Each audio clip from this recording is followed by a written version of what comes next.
Everybody, I just want to come talk to y'all real quick. Turn my AC off so y'all can hear. I'm sorry, this is the only place I can think to put my phone. Let me try something different. Hold on. Hey y'all.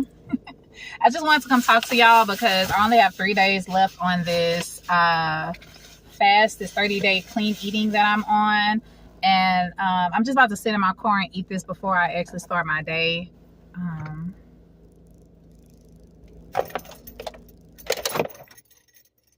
Okay, car was vibrating. Okay, so I'm just gonna eat. It's just grapes. It's leftover grapes from this morning. I actually took a photo of it. It looks horrible right now, but it's delicious. And I think I showed y'all this before. It's a protein shake with a double shot of espresso. It's vegan. It's vegan. It has 20 grams of protein. And it's good. This is mocha. Last time I had like vanilla, and they have caramel. Caramel is actually my favorite, but I be trying to switch it up every now and again. So I'm just gonna eat this real quick and talk to y'all. So I have 3 days left on this 30-day eating clean, and what I have come to the realization of, not nothing spiritual, not yet. I don't know why God put me on this. It could be for this reason. I don't know. I've always had a strong desire to be vegan, and it happened in 2014 when I was at a church. The church is called Take It By Force, Take It By Violence, or whatever is in the Bible. I put a scripture up. But I was at the church, and at the end of the sermon, this lady came in there, and she did like a little speech at the end of, after the pastor stopped talking. She went up there and spoke. And we were a guest at this church. My mom was always getting invited to different churches, so we always went to different churches. And so the lady came in, beautiful lady, and she had breast cancer. She didn't have it at the time, but she had it before we were looking at her. She didn't have it no more. And so what she did was she was eating a lot of fruits and vegetables. She was juicing. This is my first time ever hearing about juicing, or, I was not on no kind of healthy kick at that time. And so she showed like her photos of like her cancer going down, shrinking, and how much better she felt and how she continued. She was teaching about like how she grow these vegetables in her closet. She lives in an apartment, and she has like this light that she could put in her closet that it gives off like sun ray beams or whatever. And so she was talking about this, but at the time I wasn't fully interested, but I was listening. And this is before my mom had cancer. This is like 2 years before my mom was actually diagnosed with cancer. So my mom had no sickness at this time. And so I remember listening to her. I was paying attention, but I really wasn't that into it. I was like, okay, we're ready to go. But she gave us like she gave us like these little banana peppers that were good, and little baby tangerines and stuff like that. So I enjoyed that part. And so after that, a couple of years went by, my mom got diagnosed with cancer. And so, of course, you get news like this about your mom. I'm just gonna put this. I can't talk and eat, y'all. I'm just gonna put this to the side. At least y'all know I stuck to the plan all the way through. And so, when you hear this about your parent, that your parent got X amount of time, or they have like a very hard to get rid of cancer, you want to do anything to save them. You just want to do anything to say. I'm not gonna get emotional on this video. I'm gonna keep it G. I'm gonna thug it out. I'm trying not to cry so much on these videos. I seen a video of this Christian lady, and she was saying like, if y'all trying to become YouTubers, y'all shouldn't be crying all the time on the thing. And I'm like, I don't think I cry all the time, but come on, let people be them. Why we can't just be ourselves? If I feel passionate or I'm hurting or whatever, why I can't just be who I am to my viewers? But anyway, I'm lowering my voice because now people is walking around messing up my vibes. And so yeah, when your parent get a diagnosis like that, you're like, okay, what can I do? And you start doing research. Of course, I didn't know nothing about chemo. I didn't know that much about. Yeah, I'm have to move my car. I have to be able to talk. There's a place I can go that's pretty quiet. There's not a lot of people just being around and walking. Okay, but so yeah, you'll do anything to keep your parent here. So I started doing research. I found out about chemo and radiation. I found out that when you do chemo and radiation, it gives toxins not just to it's not just attacking the bad things in your body, it's also attacking the good things, which is why people lose hair or get sick, because it's targeting the thing that you wanted to target, but it's also targeting things that you may not want it to target, which is why a lot of people get sick. And from the research that I did, a lot of people will pass away. Now, let me say this. Oh my God. I ain't got no privacy, y'all. I got no privacy. I can't talk. Let me say this, y'all.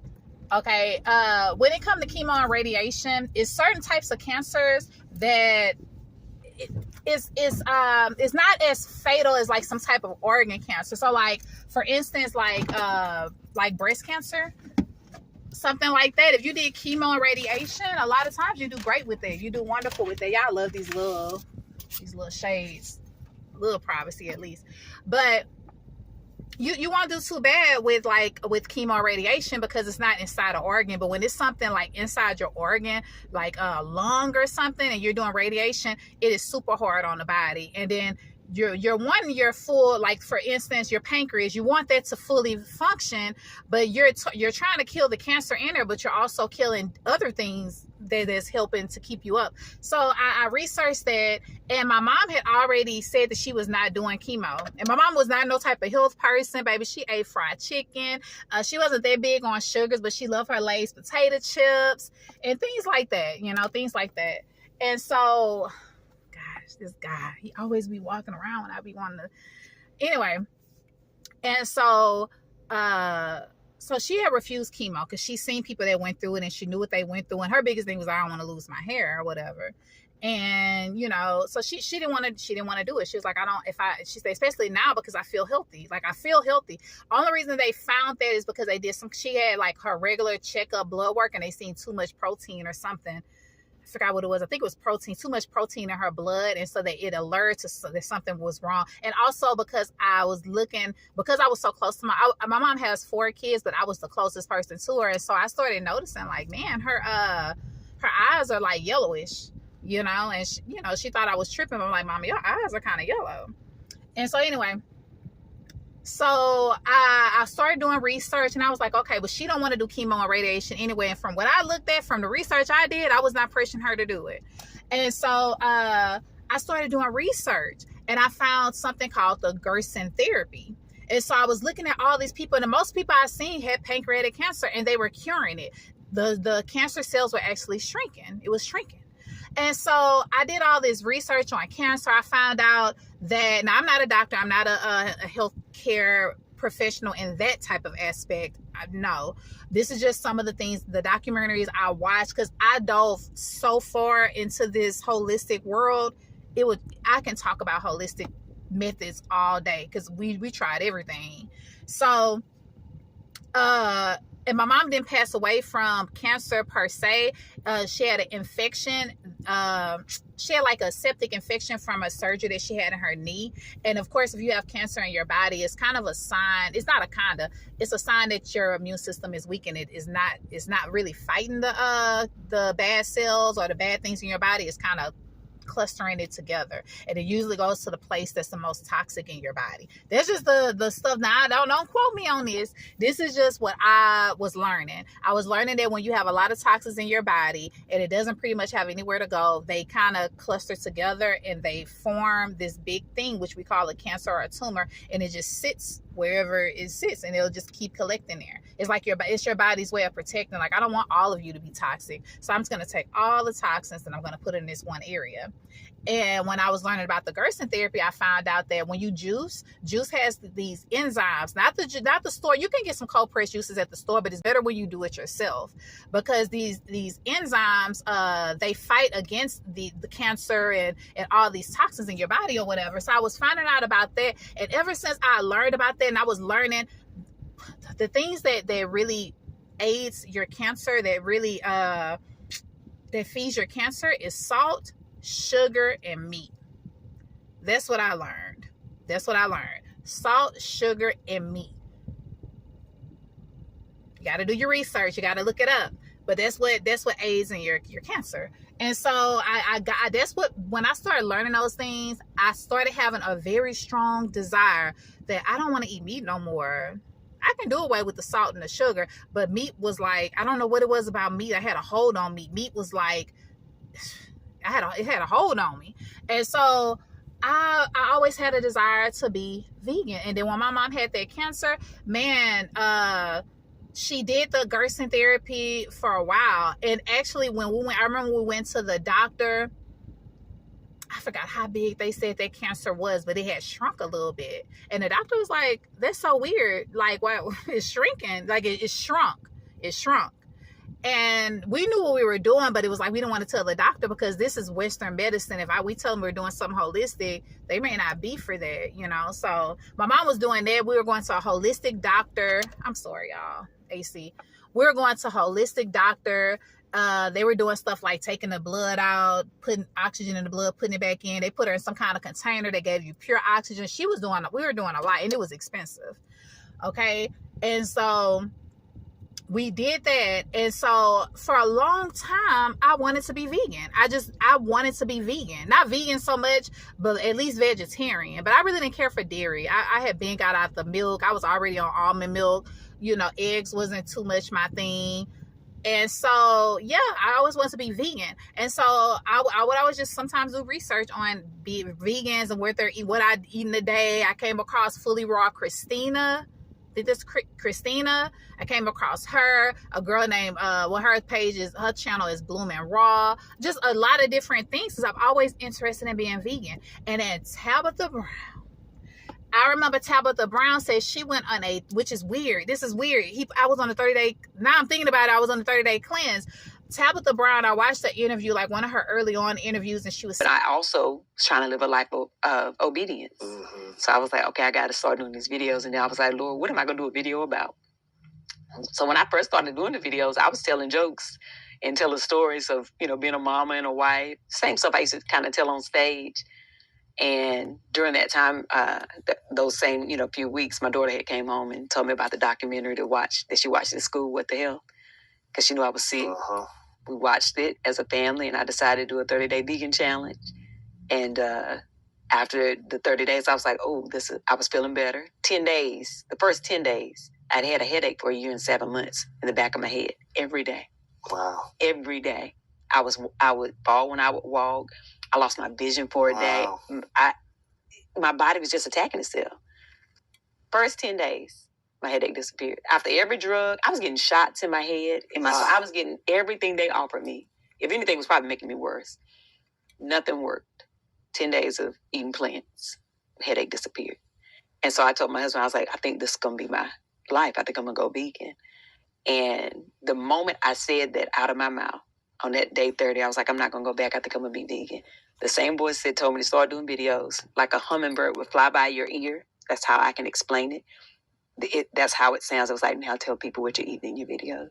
Wow. And I said, oh, Lord, I don't know if I want to do that because that makes it kind of permanent. Like, I'm from North Carolina. I'm not doing a challenge. I'm doing for real, this is my life. I'm going to be vegan. She was saying that she went on, like, her and her husband did like a 30-day not eating meat. And after she finished eating the meat, she became vegan. That's weird. Y'all, I promise, I'm just thinking about this. After my 30 days, I've already decided that I'm not eating meat no more. I'm not eating meat. And I haven't weighed myself. I'm not going to start weighing myself until I start the weight loss journey, which is after these 3 days, because I literally did not want to focus on the number on the scale. I know I lost weight though, because my stomach is down. Some of the curves that I had are kind of like smoother or more down.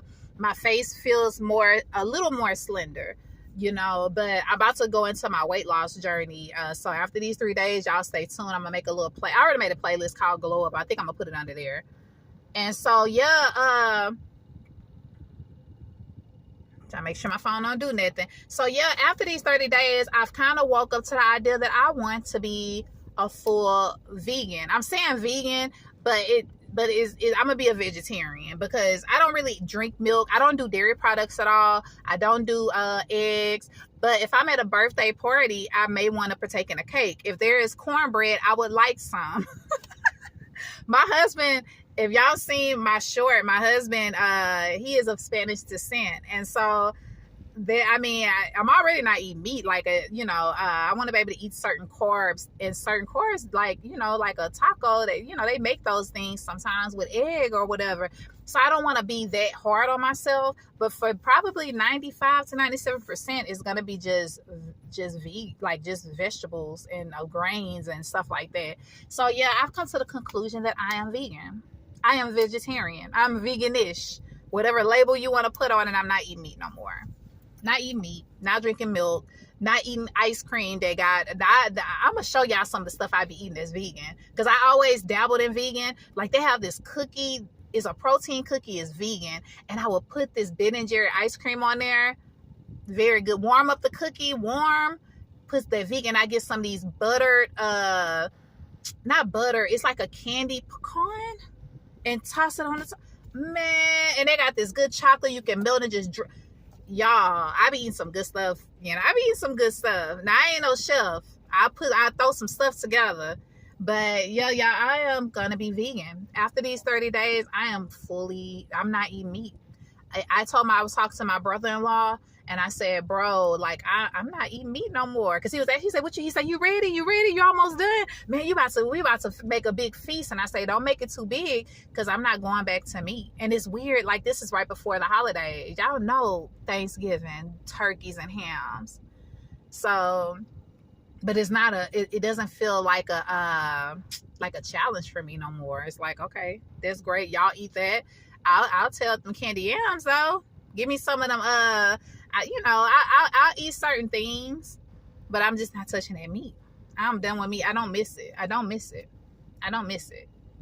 I know it's healthier that I don't eat it. To me, in my opinion, and in my research, in my YouTube and Google research, it ain't good. So I'm not messing with it no more, and I'm just not interested. So yeah, I just wanted to update y'all on that. I only have 3 days left, but it's so weird. Like, even though I have 3 days left, I'm really not going to be changing that much. Only thing I'm actually really, really craving is this is Ben & Jerry ice cream with that protein cookie warmed up with them candied pecans. That's the only thing I'm really craving, for real. Anything else outside of that, there's nothing else that I'm really craving, because I'm kind of eating most of the stuff that I normally would want to eat anyway. But yeah, y'all, your girl is veganish. And I'm going to share my journey. So as far as my weight loss, the weight loss tactics that I will be doing, is going to be in a series of challenges. So after I finish this 30-day, I'm going to go on a 3-day, have fun, eat what I want frenzy. And I'm going to do it I'm going to do an 18-6. So I'm going to fast for 18 hours, eat for 6 hours. And I'm going to record. I'm going to try my best to record every aspect as much as I can. And then after those 3 days, I'm thinking I'm going to do a raw vegan challenge up until the day of Thanksgiving. That's what I plan on doing. So raw vegan, y'all, for people that don't know, it's a person that eats vegan. They eat just vegetables, fruits. They eat plant-based, but they don't cook their food. I mean, you can use it dehydrated, but I ain't got that. And I'm not using my air fryer. It's literally just vegetables, fruits, and it's uncooked. It's just eating the food the way it is. So I'm going to do that up until Thanksgiving. So I'm thinking it's like, what? I know it's past 5 days. I'll put it on the screen or whatever. But yeah, so that's what we're going to do. I'm going to do a series of challenges throughout the rest of this year and next year and probably forever. I'm just going to challenge myself, and then I'm going to give myself little breaks where I can have fun and eat the things that I want. But I'm going to go back to my challenges, and my challenges are not going to be super long unless God calls me to something long. My challenges are going to be like 3-day, maybe like a 3-day cleanse, like a 3-day juice cleanse or a 3-day liquid cleanse. And then maybe I'll bounce back to like a raw vegan 7-day. I don't want to overdo myself, because this is still like new to me. That's why I wanted to do the 80th, the alternate day fasting, while doing the 30-day cleanse, but I felt that that's too much. I just need to focus on one thing. That's why I didn't do it. I was like, no, I'm just going to eat whatever I want. I'm going to wake up. This going to be my breakfast. I'm going to eat whenever I don't care how late it is at night. I'm going to eat what I want, in that time. But now I'm about to go into my more structured way. So when I finish after my 3rd day, after my 30th day and I'm fully finished, I'm going to do a 3-day eating whatever I want. I'm going to record that and I will keep y'all updated on what I do next. And I'm also going to get another scale and start weighing myself. I'm going to let y'all know exactly how much I weigh after my 30 day. I didn't weigh myself before then, but I am going to weigh myself, and then y'all going to be able to see the before challenge and after the challenge of how much I'm losing, just in case y'all want to join. I see Boogie doing the water challenge, so she's inspired me that I need to challenge myself too. So definitely stick with me. I'm gonna let y'all know everything. So y'all have a blessed day. I'm about to finally eat these grapes that I've been babysitting, and I hope that AC